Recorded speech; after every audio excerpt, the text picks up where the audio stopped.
call me selfish. She did not yell. She just looked at my yearly memorial shift and said, "It's not like it's a real obligation." And that was the moment brunch stopped being the problem. People think relationships end at the loud part, the slammed door, the accusation, the scene everyone can point to later and agree was the beginning of the end. But some relationships end more quietly than that. Some end in a restaurant with half-melted ice in your water glass, while someone you love explains your grief back to you as if it is a hobby that got carried away. Every October, on the second Saturday after the weather first turns sharp, I volunteer at the Harbor Lantern Table downtown. It is not glamorous work. You stand near the old brick rail. You hand out folded paper lantern sleeves.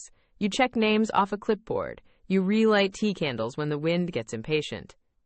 You point people toward the water, one family at a time. By 7:30, most of the sky has gone navy, and the whole walkway starts glowing with small floating lights that make strangers speak softly without meaning to. I started doing it 6 years ago, the autumn after my cousin Tessa died. Tessa was 11 years older than me. When I was 14 and full of panic I did not know how to name, she was the one who taught me how to breathe without feeling embarrassed by needing to. She used to drive me to the water when my chest felt too tight, roll the windows down, and say, "Nothing honest in you needs to be rushed." When she died, that sentence stayed louder than almost everything else.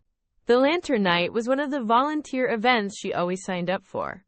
After her funeral, her friend Priya asked whether I wanted to take Tessa's shift the next year. I said yes because it felt impossible to say no. Then I kept saying yes because grief sometimes needs a shape or it spills everywhere. So every year, I keep that evening. Not the entire day. Not the whole weekend. Not some theatrical week-long shrine to suffering. Just one evening. One volunteer badge. One folding table. 1 hour at sunset where I do something small on purpose. The people close to me knew that. Or I thought they did.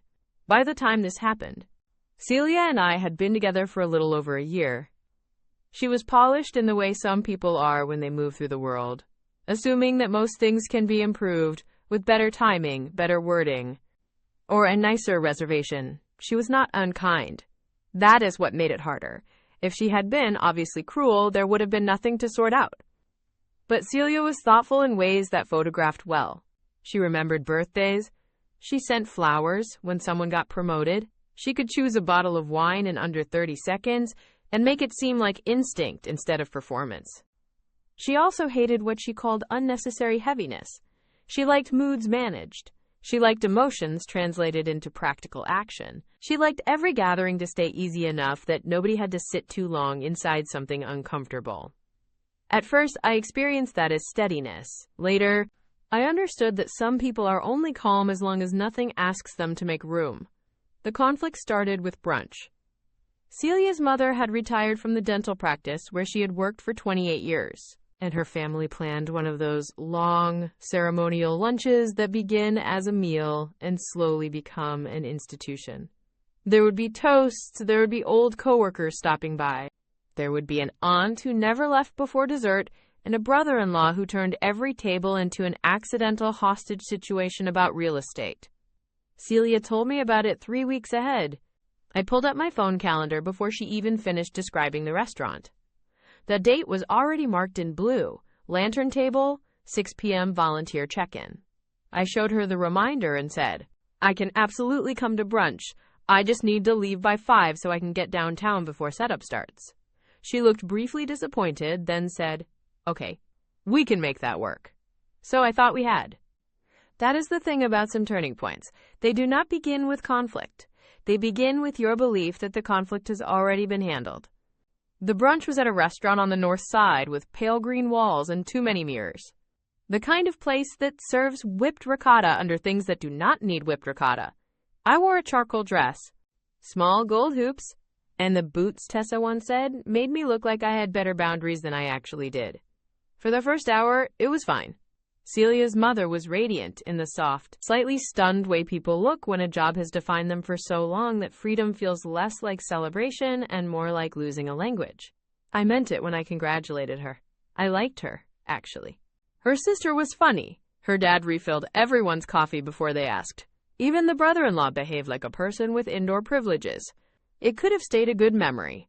Around 4:30, dessert menus arrived, then an extra round of drinks, then a second wave of stories from former coworkers who had apparently decided retirement was a group project.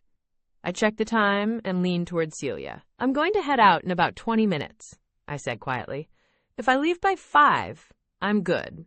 She did not answer right away. She was watching her mother laugh at something across the table. Then she said, without looking at me, "Can you just stay a little longer?" I kept my voice light. "I can't tonight. I told Priya I'd be there for setup." "I know," she said. "I just meant maybe 45 more minutes. Mom's having such a good time, it would be weird if we left in the middle of this. We. That word matters more than people think. Sometimes we means togetherness. Sometimes it means your plans have already been quietly absorbed into someone else's priorities." I said, "You don't have to leave with me. Stay. I'll go ahead and meet you later." That should have solved it. Reasonable compromise. No scene. Nobody abandoned. But Celia's whole face changed in a way so small, someone else might not have noticed. It was the look of a person who had expected flexibility from you and was offended to discover the flexibility had edges. "It is one dinner," she said. "Brunch," I said automatically, then almost laughed because correcting the meal category suddenly felt like the least relevant truth in the room. "You know what I mean," she said. "It's one family thing." I reminded her that the lantern night was also one thing. One evening, once a year, planned in advance. She exhaled, not dramatically, just enough to let me know I was becoming difficult in a public place. "Nora," she said, "I understand that it matters to you. I'm just saying it's not like it's a real obligation. If she had yelled, I could have fought back. If she had mocked Tessa directly, I could have stood up and left without needing to think. But that sentence was quieter than cruelty. It was worse. Because it was classification. A real obligation. Meaning what? Something with invoices? Something other people could see and measure? Something she would have chosen herself?" I looked at her, and for one suspended second, I had the strange sensation of hearing the entire relationship translated into a dialect I should have recognized much earlier. She thought I was attached to a sentimental preference, a quaint annual sadness, a private little custom that should naturally move aside when real life asked for the room. That was the wound. Not that she wanted me to stay longer. Not that her mother's retirement lunch mattered. It did matter. The wound was finding out what category my grief lived in inside her mind. Optional. Manageable. Negotiable. The kind of thing a mature person would reschedule if she cared enough about other people being comfortable. I asked, very carefully, "What do you think I've been doing every year?" She frowned like I was overcomplicating a simple request. "I think you've been doing something meaningful to you," she said. "But I don't think Tessa would want you choosing a lantern table over your actual life now. There are moments when someone reaches for empathy and accidentally reveals control instead. My actual life now. As if grief belonged to an obsolete chapter. As if loving the dead had an expiration date. As if remembrance became indulgent the second a new relationship wanted the calendar space. I wish I could tell you I answered with something elegant. I didn't. I just said, "You don't get to tell me what counts." Then I picked up my bag. Celia's sister glanced over. Her mother paused mid-story. Nothing explosive happened, which somehow made it more heartbreaking. No shattered glass. No dramatic exit music. Just the tiny social violence of a table realizing something was wrong and deciding, out of politeness, not to look directly at it. Celia stood up halfway and hissed, "Are you seriously leaving like this?" Like this. I almost asked what version she would have preferred. The version where I stayed, smiled, and quietly agreed that the one evening I reserved for Tessa should be demoted beneath whatever felt more current and convenient. Instead, I said, "I was always leaving at 5. The only surprise here is that you thought I didn't mean it." Then I walked out. The air outside had that late autumn bite that wakes your body up from social paralysis. I stood on the sidewalk for a moment with my hands shaking hard enough that I fumbled my rideshare app twice. That is the part people do not always understand about boundaries.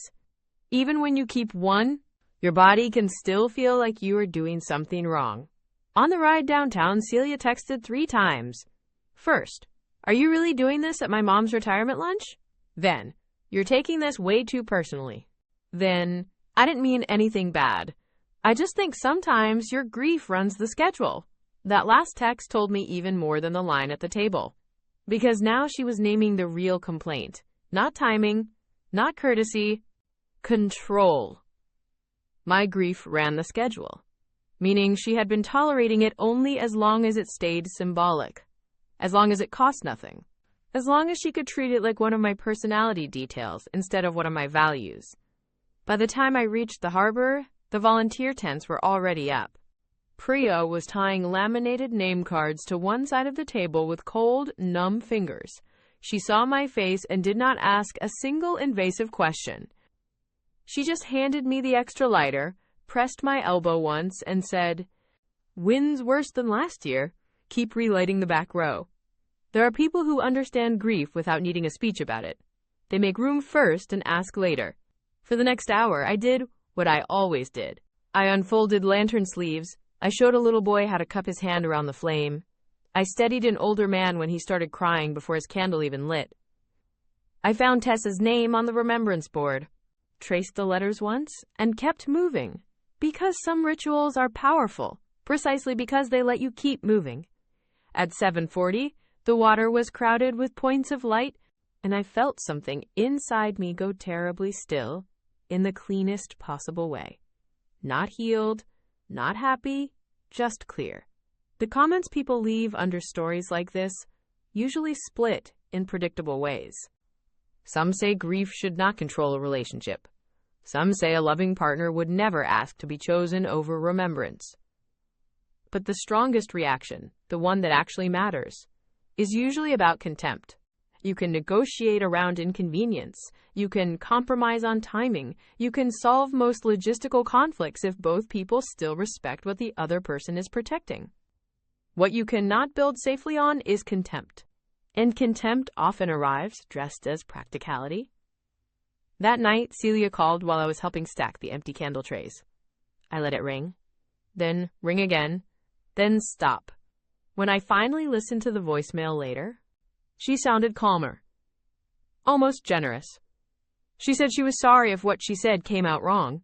She said she had only wanted me to be present. She said I had to understand how strange it felt sometimes to build a future with someone whose emotional life was still so organized around a person who was gone. There it was again. Gone. As if death should make love less active. As if absence should require less accommodation. As if the ideal future was one where I became easier for other people by feeling less honestly. I sat on the edge of my bed with my boots still on and listened to the message twice, not because I was confused, but because clarity can feel unbelievable when it first arrives. The next morning I called her. I told her I did not think she was evil. I told her I believed she genuinely wanted a smooth, happy afternoon for her mother. I told her I also believed that the sentence she chose had revealed a difference between us bigger than one brunch. She started crying before I finished. She said I was making her sound heartless. She said she had respected Tessa. She said everyone has to move on eventually. That phrase, move on, is one of the laziest forms of disrespect in the language. It assumes grief is only healthy when it becomes invisible enough to stop inconveniencing observers. I said, I have moved on. I work. I laugh. I love people. I pay bills. I buy groceries. I make future plans. I have a full life. What I have not done is agree that remembering someone once a year is excessive just because it isn't useful to you. She got quiet after that. The kind of quiet that means a person has reached the edge of the empathy they know how to perform. We broke up 2 weeks later. Not in one cinematic conversation. In installments. A drawer emptied here. A toothbrush gone there. 3 polite texts about timing. 1 final exchange about picking up the blue sweater she'd left at my place. Sometimes the relationship is over before the logistics catch up. What stayed with me was not anger. It was the shock of how small the revealing sentence had been, It's not like it's a real obligation. That was all. No profanity. No cruelty anyone could screenshot and instantly condemn. Just one ordinary line that told me she thought the important parts of me should become flexible the moment they were inconvenient. I still work the lantern table every October. The badge is a little frayed now. Priya still brings terrible instant coffee. The same older volunteers still argue over which side of the walkway gets less wind. Kids still hold the paper lanterns too tightly when they are nervous, and someone always cries before full dark. It is still not glamorous. Still not efficient. Still not something the world would list under measurable obligations. But every year when I pin that badge on, I think about how many parts of a life look optional to people who have never had to protect them. And I think about Tessa, who taught me that nothing honest in you needs to be rushed.